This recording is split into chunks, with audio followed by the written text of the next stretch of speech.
हमारे चैनल से जुड़ने के लिए YouTube पर अभी सब्सक्राइब करें शाहजी नेटवर्क और बेल आइकन ज़रूर दबाएं ताकि आने वाली वीडियो की नोटिफिकेशन सबसे पहले अल्हम्दुलिल्लाहि रब्बिल आलमीन वल आक़िबतु लिल मुत्तक़ीन वस्सलातु वस्सलामु अला मन काना नबिय्यन व आदमु बैनल माइ वत्तीन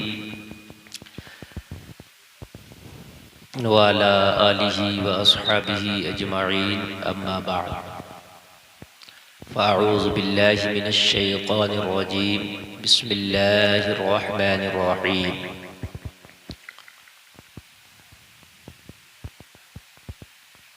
इहदिनस सिरातल मुस्तक़ीम सदक़ल्लाहुल अज़ीम।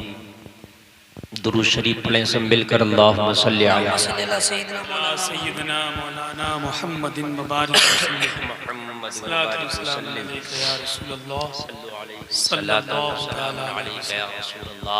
सब लोग बोले सल्लल्लाहु अलैहि वसल्लम। सूरे फातिहा कुरान की तरतीब के एतबार से पहली सूरत है, समझ रहे हैं आप?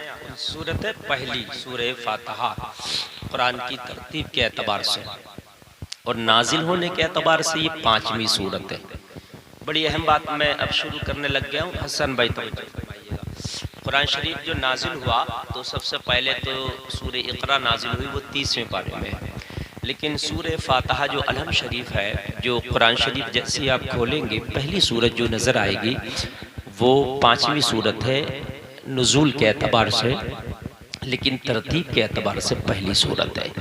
पूरे कुरान का उलमा फरमाते हैं, मुहद्दिसीन फरमाते हैं, पूरे कुरान का निचोड़ अल्लाह ने खाली सूरे फातिहा में रख दिया है, पूरे कुरान का निचोड़। और अगर सूरे फातिहा बंदा इसका आमिल बन जाए सूरे फातिहा का, तो ये समझ लीजिए दुनिया की कोई तकलीफ कोई परेशानी उसके पास से होके नहीं गुजरेगी, अगर सूरे फातिहा का बंदा आमिल बन जाए। और सूरे फातिहा ये तकरीबन सबको याद ही होती है, और अगर याद ना हो तो याद कर लेना इसको। मैं आगे से लेके पीछे तक नुस्खा बता के जा रहा हूँ, और मेरी माँ बहनें भी सुन रही हैं, सब इसको अपने अमल में लाएं। 24 घंटे में, हर रोज 24 घंटे में सूरह फातिहा 70 मरतबा पढ़ा करो। कितनी मरतबा? 70। चाहे एक बार बैठ के पढ़ लो, 20 मिनट लगेगा। थोड़ा थोड़ा भी पढ़ सकते हो। आपने अब 10 मरतबा पढ़ ली, 15 मरतबा फिर पढ़ ली, 20 मरतबा फिर पढ़ ली, ऐसे भी पढ़ सकते हो। ये सरकार गौसे पाक की तरफ से इशारा है, हुजूर सूफी सुल्तान मियाँ के जरिए से मुझ तक पहुँचाए। तो 70 मरतबा सूरह फातिहा हर रोज 24 घंटा में आप पढ़ें, इंशाअल्लाह बड़ी से बड़ी बीमारी, बड़ी से बड़ी तकलीफ, बड़ी से बड़ा मुकदमा, जिस काम के लिए आप पढ़ोगे सोच के, अल्लाह आपके उस काम में कामयाबी अता फरमा देगा। कोई अगर बेऔलादा है, उसको औलाद नहीं होती, तो आप ये सोच करके पढ़ें कि अल्लाह मुझे नेक औलाद अता कर दे, तो इंशाअल्लाह इस सूरत की बरकत से परवरदिगार नेक औलाद अता फरमा देगा।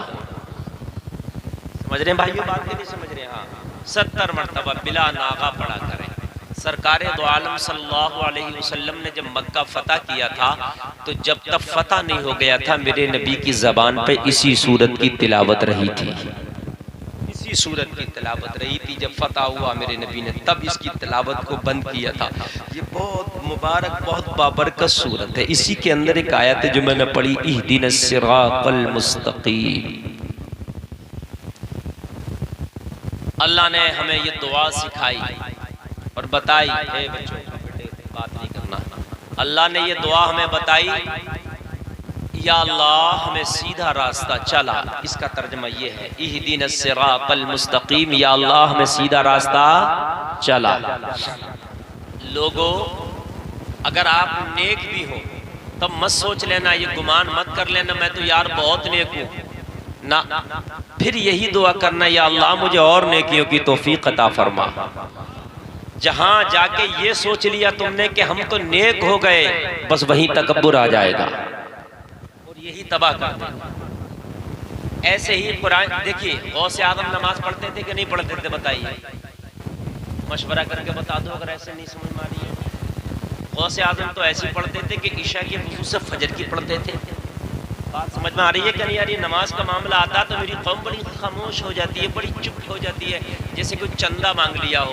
यार नमाज की बात आती है तो दिल खोल के बोला करो, लोगो नमाज तुम ही तो पढ़ोगे, कोई रामातार थोड़ी पढ़ेगा, ओम प्रकाश थोड़ी पढ़ेगा, तुम्हारे लिए नमाज है, तुम्ही पे अल्लाह ने नमाज फर्ज की है। गौसे आदम नमाज पढ़ते थे, वलियों के सरदार हैं, गौसे आदम है, लेकिन फिर भी हर नमाज में कह रहे हैं या अल्लाह सीधा रास्ता चला, या अल्लाह सीधा रास्ता चला। क्या गौसे आदम सीधा रास्ता नहीं चल रहे थे? सीधा रास्ता चल रहे थे, मगर अल्लाह ये चाहता है कि सीधा रास्ता चलो, फिर भी ये मत सोच लो कि अब हम मुकम्मल हो गए, फिर भी अल्लाह से मांगते रहो या अल्लाह सीधा रास्ता चला। नारे तकबीर, नारे रिसालत, फैज़ाने शहीद आज़म, फैज़ाने गौसे आज़म, मसलके आला हजरत, आमदे हुजूर साहिब सज्जादा, हुजूर अहसन मियाँ साहिब किबला, हजरत अल्लामा मुफ्ती गुलफाम रामपुरी, इश्क मोहब्बत, इश्क मोहब्बत, आला हज़रत, आला हज़रत। थोड़ा बेस बढ़ाओ, आवाज बढ़ाओ ऑपरेटर साहब, और इसे बार बार मत छेड़ो, सही कर दो एक बार। हेलो, हाँ बस अब इसको छेड़ो मत, चलने दो। भाई समझ रहे हैं कि नहीं समझ रहे हैं? शैतान ने यही तो समझ लिया था, मैं भाई इस वक्त बहुत अफजल हूं, क्या हो गया? मरदूद हो गया, है ना? ये मत समझ लेना कि बस अब हम मुकम्मल हो गए। जिसने आलिम मौलाना बना, मास्टर डॉक्टर कुछ भी बना, सोच लिया भाई बस मेरा इल्म बहुत हो गया, वहीं से तकब्बुर शुरू हो जाएगा। ये सोचते रहना नहीं अभी इल्म भी कम है, अभी अमल भी कम है, या अल्लाह और सीधा रास्ता चला, या अल्लाह और सीधा रास्ता चला, तो इंशाअल्लाह तकब्बुर नहीं आएगा, इंशाअल्लाह तकब्बुर नहीं आएगा। और जब ये करते रहे तो फिर तुम्हारा एक डिग्री मिलेगी तुम्हें। जब आप ये दुआ करते रहे तो अल्लाह की तरफ से एक इनाम मिलेगा आपको, और जब ये दुआ करते रहे तो अल्लाह की तरफ से आपको एक सनद मिलेगी। मालूम है वो सनद क्या होगी? वो सनद होगी अल्लाह की दोस्ती की सनद। अल्लाह आपको अपना दोस्त बना लेगा। क्या बना लेगा? जोर से बोलो, क्या बना लेगा? और लोगों कान खोल के सुनो, अगर किसी को मंत्री दोस्त बना ले तो आदमी फूले नहीं समाता है, किसी को मालदार दोस्त बना ले आदमी फूले नहीं समाता है, किसी को कोई पद वाला दोस्त बना ले आदमी फूले नहीं समाता है। यार जिसे दुनियादार दोस्त बना ले वो फूले नहीं समाता है, और जिसे परवरदिगार दोस्त बना ले उसका आलम क्या होगा? है भाई, जिसे परवरदिगार दोस्त बना ले उसका आलम क्या होगा? मुझे बताइए जरा। अल्लाह तुम्हें दोस्त बना लेगा, मगर हमें तो अल्लाह की दोस्ती की चाहत ही नहीं रह गई। हमें तो चाहत है दुनिया की दोस्ती की, माल की दोस्ती की, लोगों की दोस्ती की। लोगों कान खोल के सुनो, अल्लाह वालों को चाहत थी अल्लाह की दोस्ती की, और जब अल्लाह की दोस्ती उन्हें मिली तो खुदा की कसम दुनिया उनकी चौखट पे आके पड़ गई। वो किसी की चौखट पे नहीं गए, दुनिया उनकी चौखट पे पड़ी। आज भी अजमेर जाके देखो, ख्वाजा अजमेर की बारगाह में आज भी हजारों लाखों की तादाद में लोग पड़े हैं। पढ़े कि नहीं पढ़े? मैंने पूछा है अजमेर में आने वालों, ख्वाजा अजमेर को दुनिया से तशरीफ ले गए, सैकड़ों बरस का जमाना हो गया, क्या लेने आए हो? जवाब देंगे मौलाना ये अल्लाह का दोस्त है, अल्लाह का दोस्त है, अल्लाह के खजाने इसकी बारगाह से हासिल करने आए हैं। सुभान अल्लाह। कभी कभी एक बात बताऊं, दोस्त का माल दोस्त से लिए जाता है। हसन भाई मेरे करीबी दोस्त हो जाएं तो आपको मेरी तारीख चाहिए होगी तो आप इनसे बात करेंगे। यार मुफ्ती साहब से बात करी तो मना कर दिया तारीख के लिए। हसन भाई तुम्हारी दोस्ती जरा करीबी है, बात करके देखो। यार बोलो ना सुभान अल्लाह। तो आपको जब इधर से रास्ता मिलेगा तारीख मिल सकती है। मैदान महशर होगा, नफसी नफसी का आलम होगा, लोगों गुनाह तो इतने होंगे कि गुनाह की वजह से रब मना फरमा देगा तेरे अमाल इस काबिल नहीं है कि तुझे जन्नत दे दी जाए। तो फिर अल्लाह के दोस्तों से राब्ता अगर मजबूत होगा, ख्वाजा अजमेर की बारगाह में जाएगा। मुझे तो मना कर दिया गया, आप की दोस्ती बेहतर है, जन्नत दिला दो। अगर रब से ये सिफारिश कर देंगे, तेरे गुनाह एक तरफ है मगर जन्नत का हकदार हो जाएगा। नारे तकबीर, नारे रिसालत, फैज़ाने शहीद आज़म, मसलके आला हजरत, सरजमीने रमपुरा माफी, हजरत अल्लामा मुफ्ती गुलफाम रामपुरी। इश्क मोहब्बत, इश्क मोहब्बत। आला हजरत, आला हजरत। दोस्त तो बनो, दोस्त तो बनो अल्लाह के। हमने तो दुनिया के दोस्त बन गए, दुनिया हमारी दोस्त बन गई, मगर ना बन सके तो हम अल्लाह के दोस्त ना बन सके। यही वजह है कि आज हम तबाह हैं, यही वजह है कि जिंदगी हमारी वीरान है। जिस दिल में जिक्र खुदा ना हो वो दिल वीरान जंगल है, और जिस दिल में जिक्र खुदा हो वो दिल ऐसा है जैसे कोई गुलिस्तान होता है जिसमें खिले हुए फूल होते हैं। तुम चाहते हो कि तुम्हारा दिल खुश हो जाए, तुम चाहते हो दिल आबाद हो जाए, तुम चाहते हो दिल लगने लगे, तो अला बिज़िक्रिल्लाहि तत्मइन्नुल कुलूब।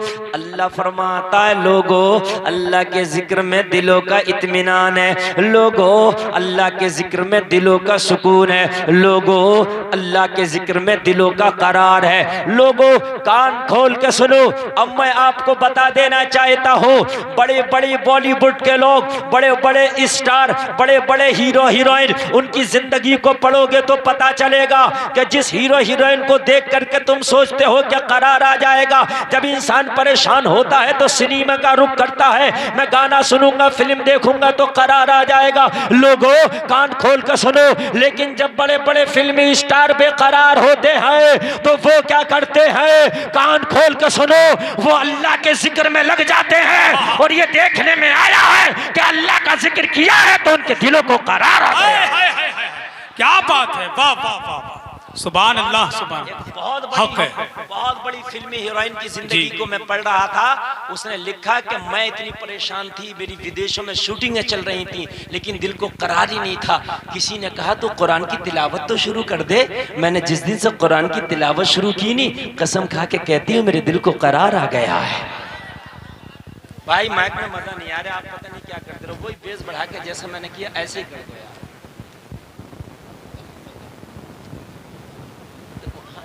हाँ, थोड़ा बढ़ा के आवाज भी बढ़ा दो। ऐसा ना दूर मुंह करें तो ले क्यों नहीं रहे, आवाज को लेना चाहिए ताकि हाँ बस। ये हर जगह शिकायत रहती है ना, फिर इनको वापसी नहीं मिलेगी जो बेचारे रिकॉर्ड कर रहे हैं। हाँ, बेस कम करो जरा, बस थोड़ी वापसी तेज करो, वापसी। और मेरे भाई जरा तवज्जो से, तकरीर शुरू हो रही है और उठा बैठक बंद करो। और जिसको अगर तकरीर सुननी ही नहीं है तो खामोशी से उठ के जा सकता, मुझे कोई टेंशन नहीं है। मैं बस ये बता देना चाहता हूँ कि जिस दिन दोस्ती अल्लाह से हो गई, जिस दिन मामला अल्लाह से हो गया, जिस दिन राबता रब से मजबूत हो गया, उस दिन खुदा की कसम तुम दुनिया के पीछे नहीं भागोगे, दुनिया तुम्हारे पीछे भागेगी। सुभान अल्लाह, सुभान अल्लाह। तुम नहीं भागोगे दुनिया के पीछे, दुनिया तुम्हारे पीछे भागेगी। हाँ, और भागेगी ऐसी दुनिया भागेगी, तुम दुनिया को भगाओगे, दुनिया को मारोगे, मगर दुनिया फिर भी तेरी चौखट पर ही जाएगी। एक बात बताऊं, आप बरेली शरीफ आपके करीब है। सरकार ताज शरिया जब जाहिरी तौर पे हयात थे तो लोग खाली जियारत के लिए एक एक घंटा लाइन में खड़े रहते थे। जी बेशक हक। और जो उनके खुद्दाम थे, ताज शरिया के खादिम वगैरह, वो डांटते भी थे, कभी कभी ढड़कते थे, भाई अभी हजरत आराम फरमाएंगे। लेकिन उनकी डांट भी बर्दाश्त करता था बंदा, उनका झड़कना भी बर्दाश्त करता था, धूप भी बर्दाश्त करता था, इंतजार भी बर्दाश्त करता था, फिर भी खड़ा ही रहता था। क्या बात है, वाह। क्या वजह थी? वजह यह है कि जब दोस्ती अल्लाह से हो जाती है तो अल्लाह दुनिया वालों के दिल में उसकी मोहब्बत पैदा कर देता है।